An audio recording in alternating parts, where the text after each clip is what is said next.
Hawks lays an egg by Butterfly Apocalypse on AO3. Episode 6, Chapter 4. What took you so long? I'm starving. Oh, chicken. Hawk snatched the takeout bag from Dabi, opening it. He inhaled deeply. Oh, Grease, I've missed you so much.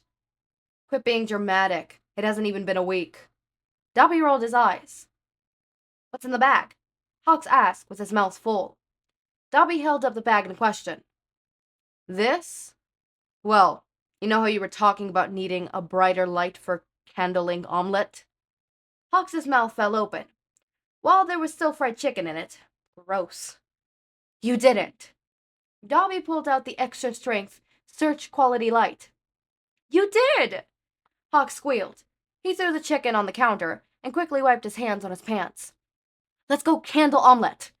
Hawks was bouncing foot to foot eagerly, like some excited kid. It was, objectively, cute. You can't help but love the person who made you feel something other than hate. Toga's words, well, Spinner's words, technically, but delivered by Toga, echoed through Dabi's mind. He nearly slammed his head against the wall to rid himself of the memory. Obviously, he found Hawks attractive. That was, again, just an objective truth. That had nothing to do with feelings. If there was anyone he was going to it was going to be Omelette, his kid. Hawks was right out. There was only room for one. Very small person, and Dabi's stitched up heart, and he was sitting in an egg. Is there even room for him? A very rude and inappropriate voice asked in his head. Are you even capable of love? Or are you just going to end up like your father, trying to force yourself to love a child? Come on! Hawks grabbed his hand, yanking both of them from his thoughts and off his feet. He quickly regained his balance and allowed himself to be led into Hawks' bedroom. Not in, like, a sexy way, unfortunately. Hawks didn't want to leave Omelette alone for that long, and was too tired, and needed to save his energy to take care of Omelette. Normally all he had to do was wink at the guy, and he'd start stripping. How times have changed. But at least he knew Hawks was doing a really good job at taking care of Omelette. He couldn't complain about that. So, we could put the light on the bed facing up so the light can shine through the egg. And then we can make a ring out of a blanket and make a seal around the light so it all shines into Omelette. An omelette won't roll or anything. Hawks stuffed around, quickly making adjustments to the large nest in the center of the bed. His wings occasionally flapped of pure joy. Together, they would set up the light and nest. Dabi flipped the light on and cringed at the brightness. Ready? Hawk said. Dabi nodded. Hawks lowered Omelette into the nest and over the light. Omelette turned a golden red as the light went through the shell. Dabi squinted, but he couldn't really tell anything useful. I'm gonna turn off the light, then we could really see what's happening. Hawk sounded as breathless as Dabi felt.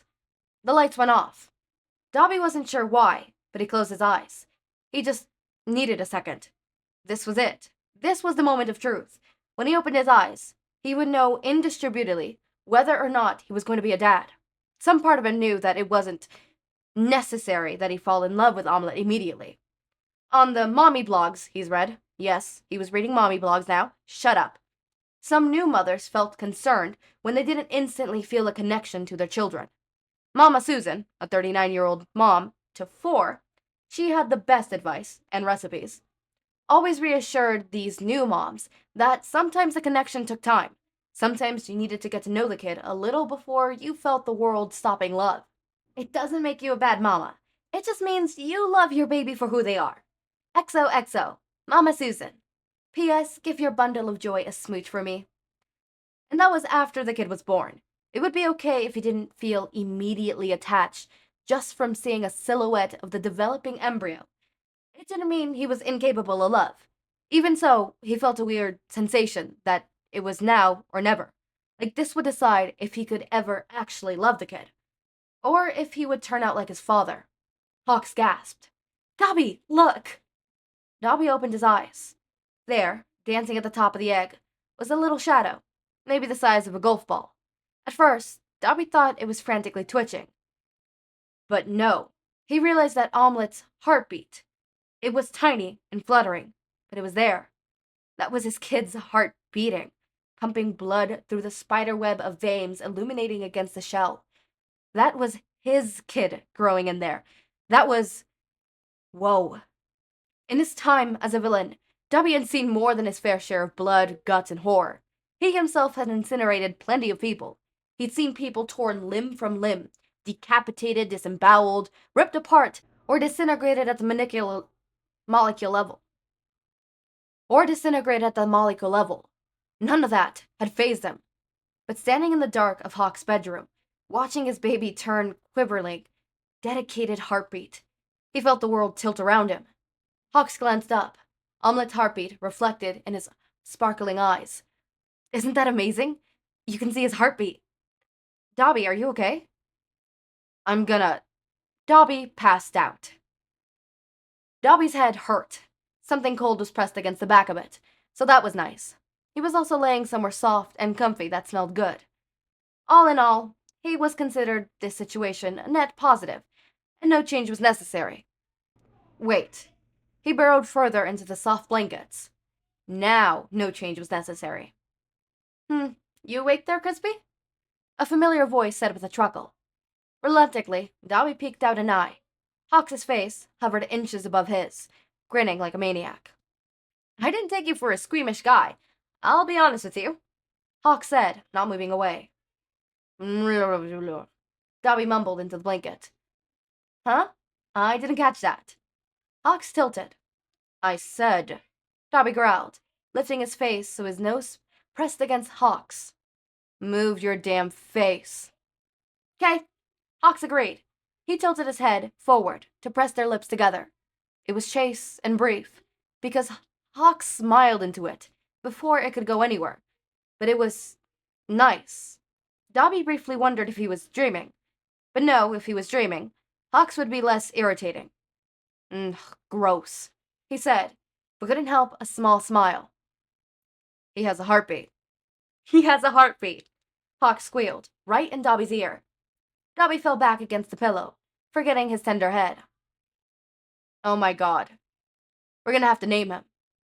You just now realized that? Hawk sat back on the bed. Dabi groaned around for another ice pack to press against his sore head. It's more now that I know there is a kid. Hawk scoffed. What? Did you think I was lying just so you would bring me food? Dabi shrugged. In truth, the thought hadn't crossed Dabi's mind. What kind of villain was he? He should be more suspicious. New Year's resolution right there. Any ideas? Hawks asked. Ideas? Dabi repeated. Hawks rolled his eyes. For our kid's name. Oh, did he have ideas? Dabi could say with some amount of certainty that he never thought about kids' names ever in his life. Sometimes he didn't even care about people's actual names. Nicknames worked just fine.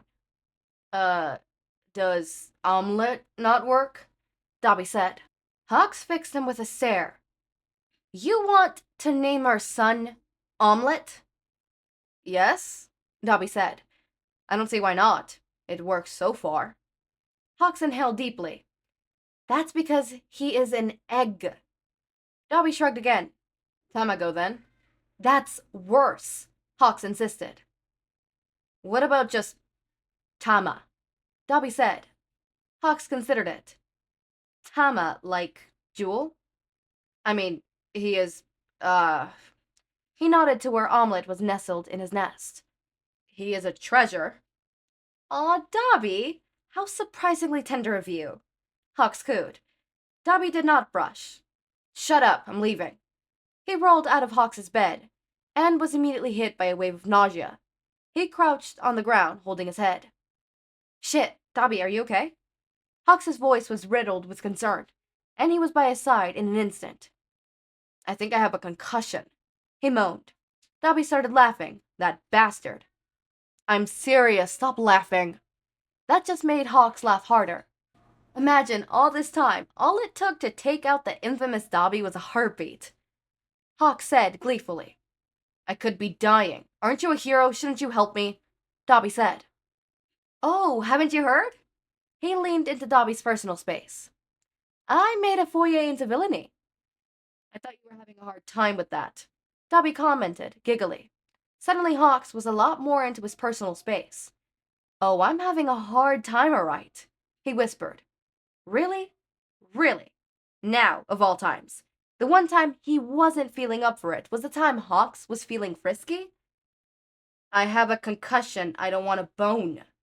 Dabi protested, shoving Hawks off of him. Hawks had the audacity to pout, where he ended up sprawled on the floor. When Dabi didn't immediately crawl for his forgiveness, Hawks sighed. I'll get you some medicine. Stay here. I'm not exactly a flight risk, Dabi murmured. He returned a few moments later with some pills, water, and a fresh ice pack. Dabi accepted them gratefully. He wasn't the biggest fan of being so vulnerable, but he figured if Hawks was going to kill him, he would have done so already. You're really bumming your noggles there, huh? Hawks said. Dabi didn't grace that with a response. Hawks cleared his throat. You can stay here tonight, if you want. Dabi grunted in thanks and crawled back into Hawks' bed. He wasn't sure if he was supposed to sleep on a concussion or if he weren't supposed to sleep on a concussion, or if he even had a concussion, but he was quite sure that he was going to sleep. I think chapter 4 is going to be broken up into 3 parts, mainly because I am getting down with a sickness. It's not going to be really sick. I need to sneeze. It's a lot of sneezing and a lot of, sneezing is about to happen. I don't know when it's about to happen. It's a lot of sneezing, and then I have a clogged nose affecting my throat, and then I have a sore throat.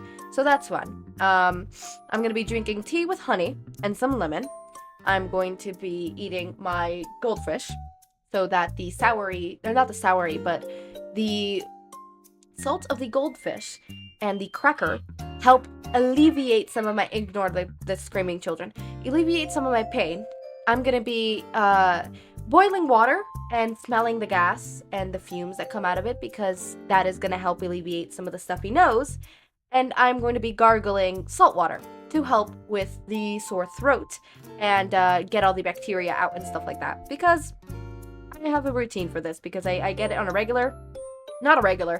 think once a year, twice a year. Once a year or once every 2 years is what I mean. I think last time I got sick like this was a year ago. I don't know. I was recording. I had to record. Shit was not fun. I actually had to take a break for that one because my throat literally was killing me. Right? Hopefully it doesn't go that bad. I'm catching it pretty early on. And I think talking aggravates it more. But oh well. So bad. So sad. As always, my raindrops, make sure to eat, sleep, drink water, take your meds. Have a wonderful day or night. Link to my Discord server and socials are down in the description. Subscribe to see more of my content, and thank you so much for watching.